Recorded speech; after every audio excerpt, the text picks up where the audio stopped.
This is KTVO's Good Morning Heartland.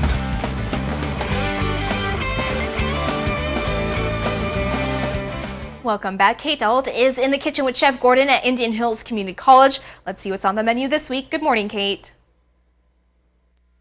Good morning, Ella. We're in the Indian Hills Test Kitchen this morning with Chef Gordon. How are you? Very good. How are you? Pretty good. I'm excited that spring is finally here-ish. Finally. Finally. Oh, yeah, after all the typhoons, hurricanes, whatever. Exactly. Beautiful day it's going to be. A little bit of rain, but sunshine too. Look at this. Chives are coming up everywhere in our herb garden upstairs and at home. All the perennial herbs are coming back, and it's just great to see.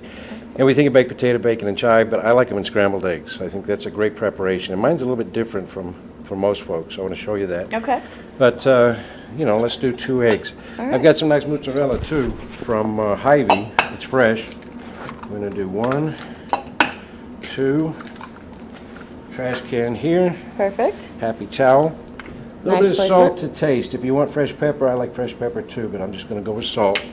You got to use heavy cream. If you haven't tried it, try it. And what does that add to it? Fat. Okay. Like you need more. But, fat means flavor, and it adds some velvety texture to it too. I'm going to put some whole butter in here as well. Okay. And you can use scissors if you have them, or you can just use your knife and just a real quick chop. Super sharp knife will keep you from bruising this, but you can smell that onion flavor, and it's a real subtle flavor too, okay? So, we'll get this together and come back and scramble. Scramble them up. Okay. All right, we'll see how it tastes. I've never tried this recipe before. I haven't even thought of putting chives in scrambled eggs. So, you'll love it. Excellent. We're going to give it a try. So for now, Ella, we'll send it back to you. As you know, Kate is busy in the kitchen with Chef Gordon at Indian Hills, learning how to make scrambled eggs. Let's see how things are coming along. Good morning, Kate.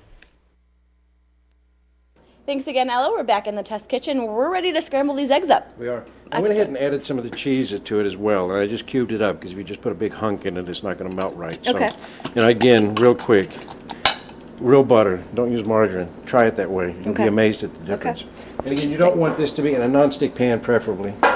Get a good one, heavy, not necessarily a cheap Chinese one, but get a professional grade.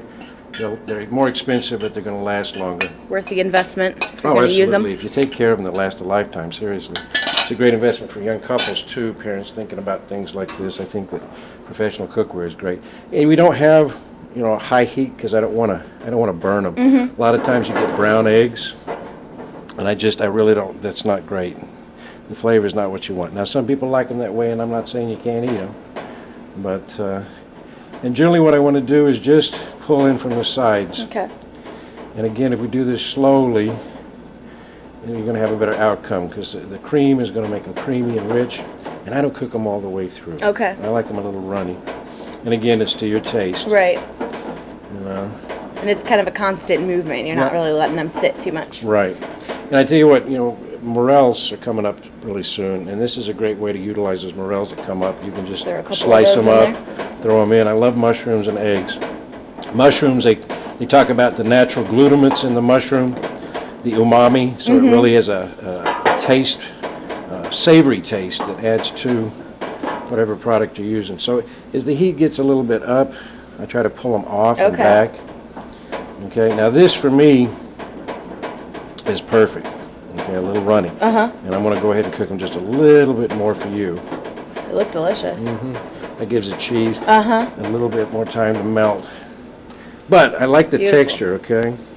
Yeah, the cheese adds a little something different to it. And just take a smell real quick then. Oh, chives. Oh, that smells delicious. Yeah, the chives, just a hint. Okay, so just another minute. You use water, the water separates instead of cream. Okay, this is good. Kind of an oversized bowl, but that's okay. That's a nice presentation too. Some very fresh sliced tomato, home fries, whatever. Not too bad. So you want to try some? Yeah, I'll definitely try some. All right, swing on around. There's your fork. Excellent. And we actually have breakfast food this morning. So who knows?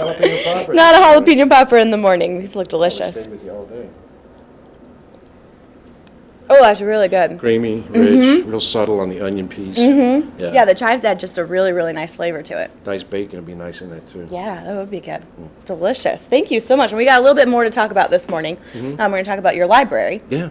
So when we come back, we'll chat a little bit about that. For now, we'll send it back to you. Welcome back. Kate Alt is hanging out with Chef Gordon at Indian Hills Community College, and she's learning more about the program's cookbook. Good morning, Kate. Thanks again, Ella. We're back at Indian Hills, and you guys have a library that I didn't know you had. Yeah, the library that's open to the public and certainly to our students. We've really worked hard the past 7 years to really fill up that library in the cookbook section. And I just wanted to show you, I've got 2 new copies of this Charcuteria, The Soul of Spain. 5 chefs spent a lot of time over there creating this book. It's all, if you're into pig, this is a book. And so we're talking about sausages, charcuterie in general, and that's just 2 selections. We have international selections. The library's great about bringing product in every year. So, come out and take a look. It's a great asset to the community. The largest cookbook selection in Southeast Iowa. Really? Yeah. That's great. And anyone can come in. You don't have to be a student or a culinary and arts. ask for me, and we'll go over and take a look at some things and see what you're interested in and kind of pursue your interest. I think that's a great idea. Good place to start. Love to work with the community. Excellent. Great. Well, thank you so much, Chef Okay. Gordon. Thank Pleasure you. to have you as always. And come check out the library and check out a couple books and start making these recipes that you guys see every week. Great book. For now, Ella, we'll send it back to you.